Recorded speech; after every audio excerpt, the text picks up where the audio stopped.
Vítajte na stránke NLP Inštitútu. A na začiatku mi dovolte vám hneď zagratulovať. To, že teraz pozeráte toto video, je pravdepodobne výsledkom vašej túžby rozvíjať sa, zbaviť sa nejakých problémov, prípadne zlepšiť si kvalitu vášho života na ceste k dosahovaniu vašich vytúžených výsledkov. A možno, že váš dôvod je úplne iný. Možno ste tu práve preto, že ste sa rozhodli urobiť niečo pre seba, pre svoju firmu, pre svoje zdravie, pre svoj vzťah a pre svoju budúcnosť. Možno ste tu preto, že ste počuli niekedy výraz NLP a rozhodli ste sa zistiť, čo to vlastne NLP je. Je to už 17 rokov, ako som sa začal zaoberať rozvojom ľudského potenciálu. Prešiel som rôznymi druhmi vzdelávania, rôznymi druhmi seminárov a školením a priznám sa, stále mi tam niečo chýbalo. Stále som nenašiel ten recept, ten návod. A približne pred 9 rokmi som sa dostal k 3 písmenkám. NLP. Čo to bolo? Ja som tomu fakt nerozumel v danom čase a nevedel som, čo to NLP znamená. Dozvedel som sa o tom, že to je neurolingvistické programovanie. Mohlo by sa to aj nazvať neobmedzený ľudský potenciál. Takže poďme sa teraz spoločne trošku viac pozrieť na tú históriu samotného NLP, ako vlastne vzniklo.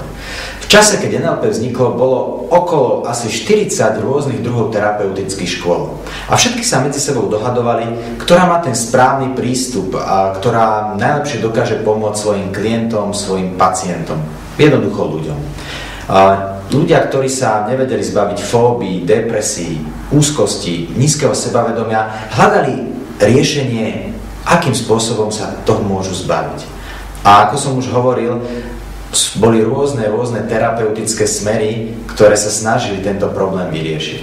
Z času na čas samozrejme úspeli, ale v podstate tieto systémy boli až natoľko zaneprázdnené, že jednoducho podstata človeka im úplne unikala. A čo sa stalo? Dvaja páni, Richard Bandler a John Grinder, jeden z nich matematik a druhý jazykovedec, sa dali dokopy a začali hľadať spôsob, akým jednoduchým a efektívnym spôsobom dokážu pomáhať ľuďom. A našli spôsob. Našli to, ako sa to dá. Dokonca boli tak úspešní, že v ich okolí im začali hovoriť čarodejníci. A bolo to najmä kvôli dopadu ich práce na ľudí a tú schopnosť vykonať na nich dlhotrvajúcu zmenu, a to už za pár minút. Napríklad okamžite vás dokázali zbaviť fóbie alebo rôznych strachov. A ich samotná práca vychádzala z pozorovania z jedných z najúspešnejších svetových terapeutov. Najmä teda Fritza Pearsa, Virginie Satirovej a Miltona Ericksona. To, čo bolo na tom veľmi zaujímavé, že práve títo traja terapeuti mali o mnoho lepšie výsledky, ako mali ostatní terapeuti. Boli veľmi úspešní v práci s jednotlivými klientami. A to sa samozrejme Bandlerovi a Grinderovi nezdalo a rozmýšľali, ako to robia, že to robia tak dobre. Ako to robia, že majú so svojimi klientami a so svojimi pacientami takéto úspechy. A jednoducho začali sledovať práve ich prácu a začali sledovať, čo robia iným spôsobom. Čo robia tak efektívne, že tie výsledky sa dosahujú tak rýchlo a veľmi úspešne. Samozrejme, keď toto všetko, hovorí sa tomu, zmodelovali a tieto stratégie dali dokopy, začali dosahovať obdobné výsledky. Takisto veľmi úspešné výsledky so svojimi pacientami alebo so svojimi klientami, ktorí si chceli zlepšiť život. A toto sa veľmi rýchlo rozšírilo aj medzi ľuďmi. A potom boli veľmi zaneprázdnení požiadavkami od jednotlivých ľudí, firiem, aby ich to naučili. Aby to naučili ľudí, zamestnancov, jednotlivcov, aby aj oni mali také úspechy ako ostatní. No a samozrejme, čo z toho mohlo vyplývať, že nestíhali. Tak sa rozhodli, že zostavia certifikovaný program tejto veľmi praktickej psychológie takým spôsobom, aby sa tieto techniky mohli jednoducho naučiť úplne každý človek. No a to, čo je veľmi zaujímavé, že dnes sa tieto techniky NLP používa už nielen v biznise gigantickými spoločnosťami, ako sú napríklad IBM, BMW, McDonald's, Fiat, Generali a mnoho ďalších firiem, ale veľmi úspešne a efektívne ho napríklad využíva aj americká armáda, aby napríklad znížila čas trénovania svojich vojakov na polovicu, čím ušetrí obrovské finančné prostriedky.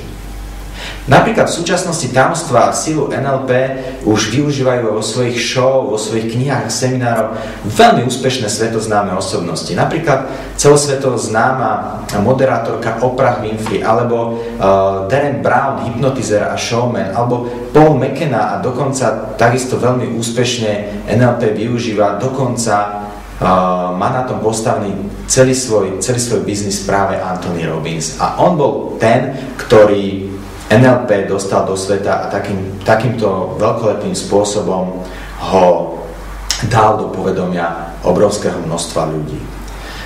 Čo je však veľmi dôležité si uvedomiť, že NLP nie je určené len pre psychológov alebo hypnoterapeutov alebo bohaté firmy.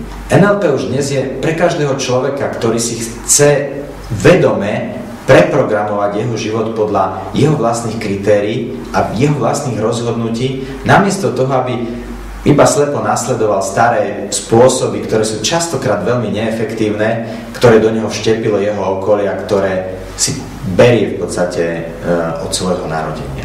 Sú to rôzne stereotypy a rôzne presvedčenia, ktoré sme dostali do nášho mozgu zo svojho okolia, z výchovy, ktorou sme prešli, či už od našich rodičov, či už od našich starých rodičov, alebo dokonca od školy, ktorú sme absolvovali, od ľudí, s ktorými sme sa stretávali.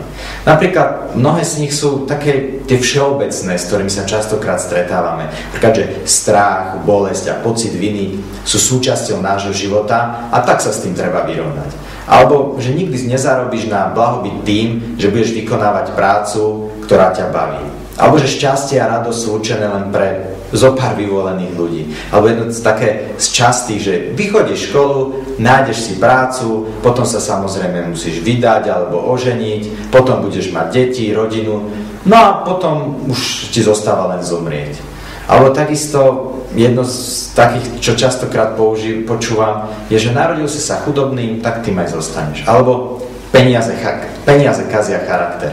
To myslím si, že veľmi častokrát počuť. Otázka je, že či naozaj každému, alebo len tým, ktorí si ho skaziť nechajú.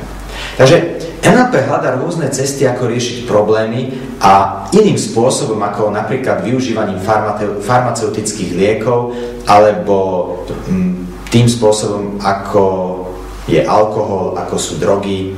Jednoducho hľada spôsoby, ako sa niečo dá dosiahnuť, aj napriek tomu, že na to momentálne nemáme schopnosti. NLP učí, ako narábať so svojou myslou, ako premeniť túžby na želateľné výsledky. Myslím si, že veľmi, veľmi dobre to vystihuje Anthony Robbins, o ktorom som už hovoril. A Anthony Robbins je, myslím si osobne, číslo 1 na svete v rozvoji ľudí. Je to svetoznámy coach, spisovateľ a profesionálny rečník. A on práve NLP prirovnal k jadrovej fyzike. Povedal o ňom následovne, že neurolingvistické programovanie je ako jadrová fyzika v oblasti mysle. Fyzika totižto skúma štruktúru skutočnosti, materiálnu podstatu sveta a vesmíru. NLP robí to isté, ale zabýva sa myslou. Umožní totižto rozložiť jednotlivé deje, ktoré sa dejú a skutočnosti na ich základné zložky, vďaka ktorým potom môžu fungovať. Povedzme si to konkrétne. Ľudia často obetujú mnoho času hľadaním lásky, vzťahu. Utratili celé majetky v snahe, ako môžu spoznať seba samého. Venujú sa rôznym psychoanalýzam, kupujú desiatky kníh o tom, ako byť úspešný.